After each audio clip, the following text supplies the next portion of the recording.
కాదంబరి జత్వాని ఈ పేరు ఏపీ రాజకీయాల్లో ప్రకంపనలు రేపుతోంది. అసలు ఎవరీమే? ఈమె చేసిన సినిమాలేంటి? జత్వానికి వైసీపీకి సంబంధం ఏంటి?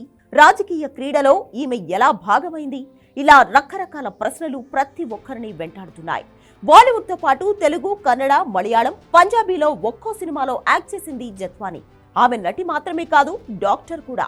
కాదంబరి తండ్రి మర్చెంట్ నేవీలో పనిచేయక ఆమె తల్లి రిజర్వ్ బ్యాంక్ ఆఫ్ ఇండియాలో పనిచేశారు. 1996 ఏప్రిల్ 20న గుజరాత్ అహ్మదాబాద్ లో పుట్టింది జత్వాని. 12 ఏళ్ల వయసులోనే 7 ఏళ్ల భరతనాట్యం కోర్సు పూర్తి చేసి సర్టిఫికెట్ అందుకుంది.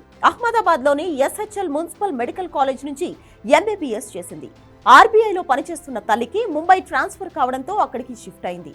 సడ్డా అడ్డా అనే హిందీ సినిమాలో లీడ్ రోల్ చేసింది. 2014లో ఓయిజా అనే కన్నడ సినిమాలో నటించింది.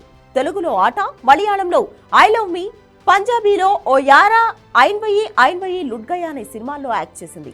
వైసీపీ నేత కుక్కల విద్యాసాగర్ తో జత్వానికి 2015లో పరిచయం ఏర్పడింది. అదే ఏడాది అతను పెళ్లి ప్రతిపాదన చేశాడని జత్వాని చెబుతోంది. అయితే విద్యాసాగర్ బ్యాక్గ్రౌండ్ తెలిసి ఆ ప్రతిపాదన ఆమె తిరస్కరించిందట. అప్పటి నుంచి న్యూడ్ వీడియో కాల్స్, అసభ్యకర సందేశాలతో విద్యాసాగర్ వేధించేవాడట. 2024 ఫిబ్రవరిలో ఇబ్రహీంపట్నం పిఎస్ లో విద్యాసాగర్ తనపై దొంగ కేసు పెట్టాడని, ముంబైలో కేసు విత్డ్రా చేసుకుంటే ఇక్కడ తనపై కేసు తీపిస్తామని చెప్పారని, ఇప్పటికీ కేసు విత్డ్రా చేసుకోలేదని జత్వాని అంటోంది.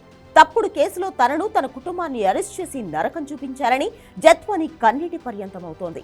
ఇంటర్నేషనల్ స్మగ్లర్లు, ఉగ్రవాదుల తరహాలో తమను ఏపీ పోలీసులు అరెస్ట్ చేసి విమానంలో తీసుకొచ్చారని జత్వాని కుటుంబ సభ్యులు అంటున్నారు. విశాల్ గున్ని నేతృత్వంలో జత్వానిని, ఆమె తల్లిదండ్రులను ఈ ఏడాది ఫిబ్రవరి 3వ తేదీన విజయవాడకు తీసుకొచ్చారు. 3 రోజుల పాటు వారిని ఇబ్రహీంపట్నంలోని వీటీపీఎస్ గెస్ట్ హౌస్ లో ఉంచారు. తీవ్రంగా హింసించారు.